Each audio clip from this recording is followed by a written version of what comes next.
face extinction. A rogue soldier leads an unstoppable force across the galaxy, and only you stand in his way.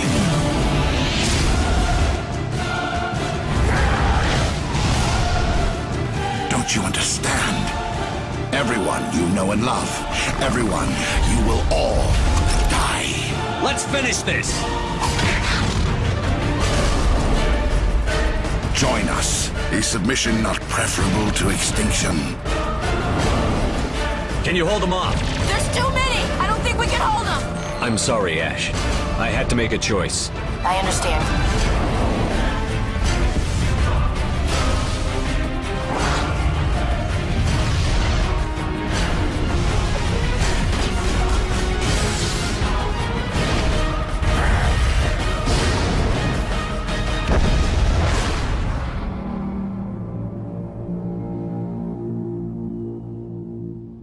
Rated M for mature. Hi everyone, it's Nazo again, and I'm really excited for today, because today, we dive into the first Mass Effect game. But first, a little piece of content I missed, which unfortunately is not available regularly unless you pay for the Super Elite Deluxe Edition of Mass Effect Legendary Edition. Fortunately, there's a Twitter account called AN Updates that made the Shepard and 7 acceptance letter available. So I'll just pop that on the screen real quick. And you can just go ahead and screenshot that if you want, so you can actually get that and read that, maybe print it up later. That's what I'm planning on doing now that I have the digital copy. So that's right, folks. Today we are talking about the original Mass Effect. I count Legendary Edition as well, because technically it's a remaster of the original game. Now, the original Mass Effect was not the first official piece of Mass Effect. That title goes to Revelation, the novel, because it came out, I think, a couple months before the game actually released. But this is most people's introduction to the universe, which makes sense. It was the first game. But this game is still, in my opinion, a revolutionary piece of media because of its interesting tone and way of storytelling. Maybe I'm wrong, but Mass Effect did, which was kind of revolutionary for its time, which was a third-person shooter RPG. And no, I don't mean like, like KOTOR, where it's like you have a shooting mechanic, but you don't actually get to aim or anything. No, with Mass Effect, you actually got to aim down your sight and fire at targets.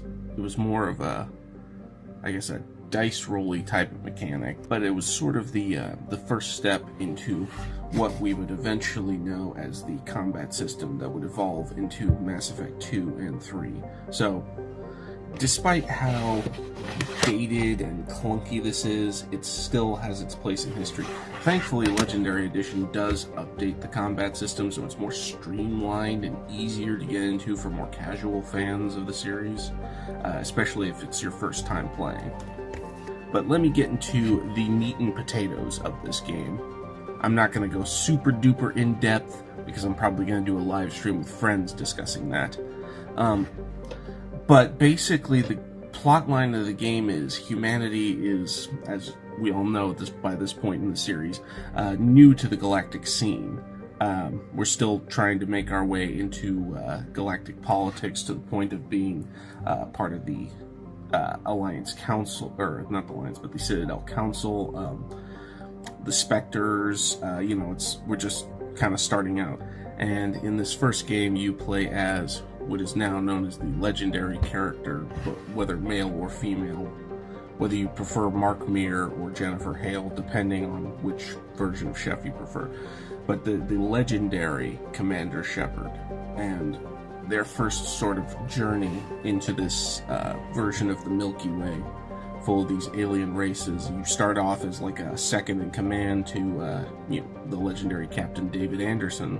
In the first mission of the game, you are being evaluated by a Spectre, a Turian Spectre by the name of Nihilus, and he is evaluating Shepard for the potential of joining the Spectres, and this would be humanity's first step into getting in good graces with the Council. Whether you like the Council or not, that's debatable, but galactic law is pretty much determined by these races, so humans have to follow it because they don't have the political allies to defy them. You can't just go, sadly, humanity can't just go its own way. There has to be cooperation, which I'm fine, I like cooperation, but, like Anderson himself says, humanity's got to look out for their own interests as well. Financially, stability-wise, expansion-wise, everything. And in this, on the human colony world of Eden Prime, we discover that there's a Prothean beacon. Now, for those who know what the Protheans, they're supposedly the ones that give you the mass relay technology in the Citadel, and that all the technology is based on the Protheans who vanished 50,000 years ago. And there's a reason for that vanishing.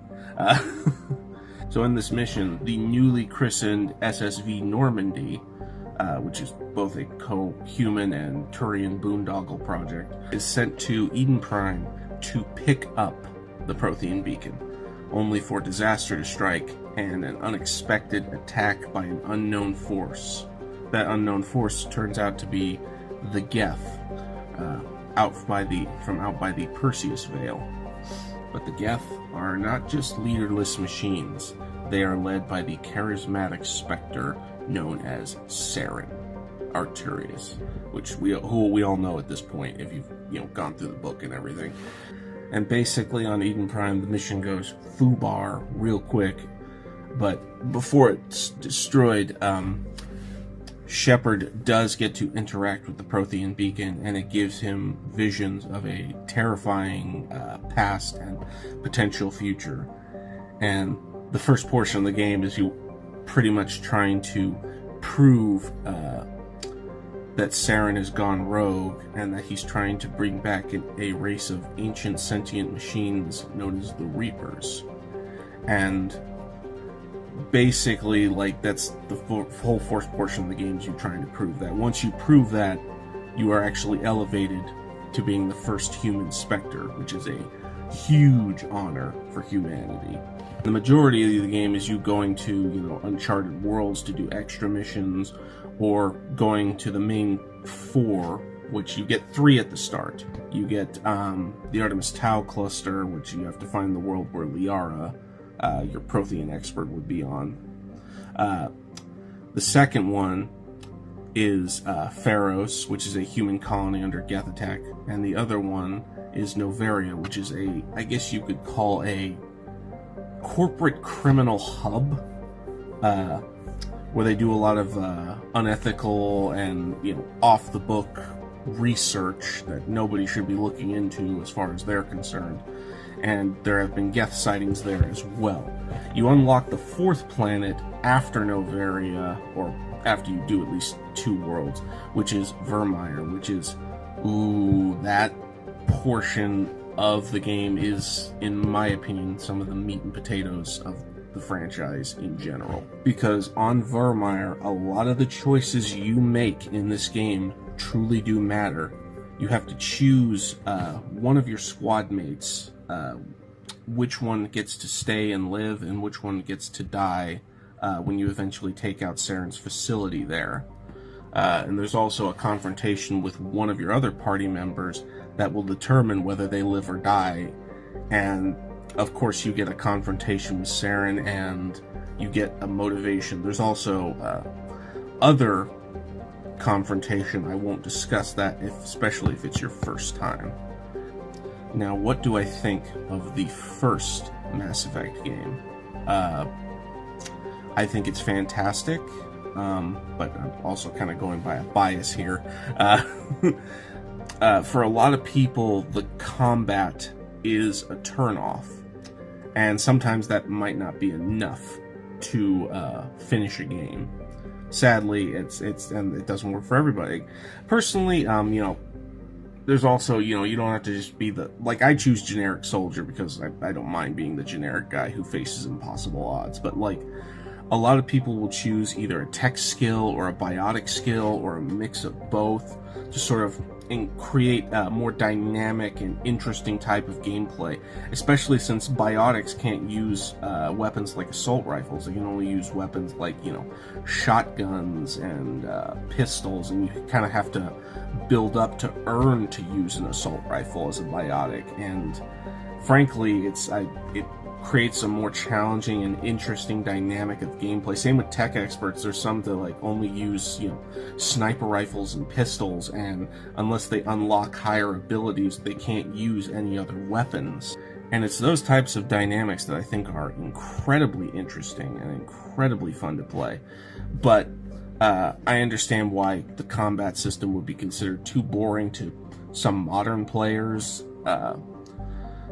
But thankfully, the Legendary Edition did update this, so it's a more streamlined third-person shooter. However, that might not be enough.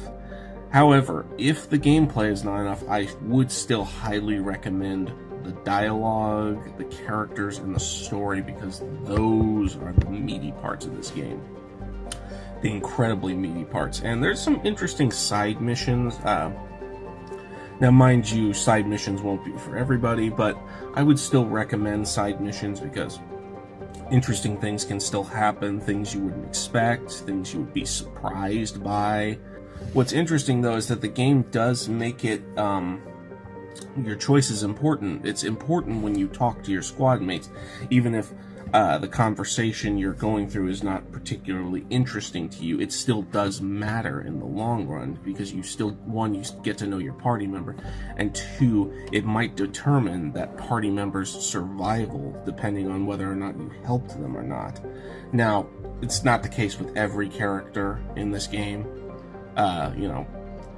and it also, does help in case you want to romance that particular character. Now, there's not many romance options in the first game, and they kept that limitation even with Legendary Edition, but, there are great benefits, such as the incredible story and scope of this game. You actually feel like you're in this futuristic universe, and you're trying to, make friends or romantic relations with these characters, as well as trying to prove that humans can do the hard jobs faster and quicker than most of the other races, especially considering humans are so short-lived. And other than Vermeer, there are other heavy weighted choices that come in this game, and these choices do determine and this is kind of why I recommend people play the first game, or at least play the comic in Mass Effect 2 called Mass Effect Genesis, because if you don't play the first game, the second game does not carry over your choices. That's why stuff like Genesis and were kind of necessary before Mass Effect 1 was available, I don't know, like on PS3 and stuff like that. But the choices you make in this first game, a lot of them do get carried over into the second as well as into the third.